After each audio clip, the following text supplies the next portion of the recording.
Un garçon tient sur une boule qui ressemble à un globe terrestre.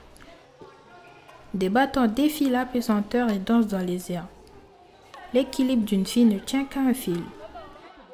Personne n'a les pieds sur terre. On se croirait dans l'espace ou dans un autre monde. Pourtant, nous sommes bien au gymnase de Saint-Laurent-du-Maroni.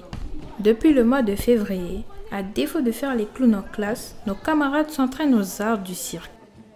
On piste les artistes. Les yeux fixés sur un horizon lointain, les garçons tentent l'exercice périlleux de sauter sur une boule.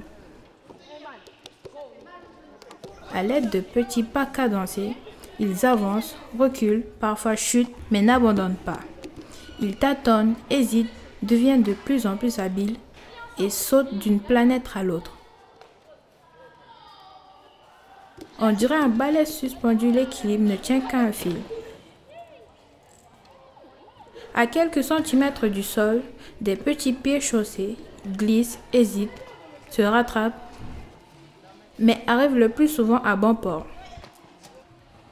Au milieu, on jongle avec des balles qui volent dans les airs avant d'être rattrapées par des mains à droite. Il y a aussi les 3 bâtons du diable. Il faut en faire voler un grâce aux 2 autres. Le mot diable ne semble pas être choisi au hasard.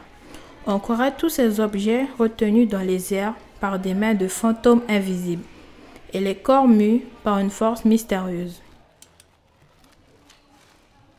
À l'extérieur, c'est la chevauchée du monocycle, un bout de vélo avec une seule roue et sans guidon. Nos camarades chevauchent le drôle d'animal. Parfois ils sont désarçonnés, mais malgré les nombreuses chutes, ils remontent en selle.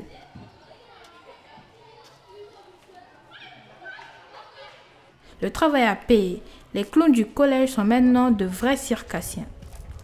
Quand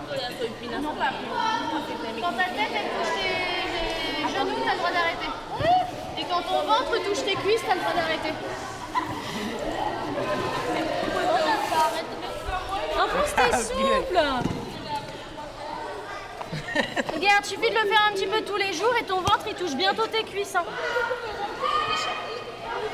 Ok, on relâche.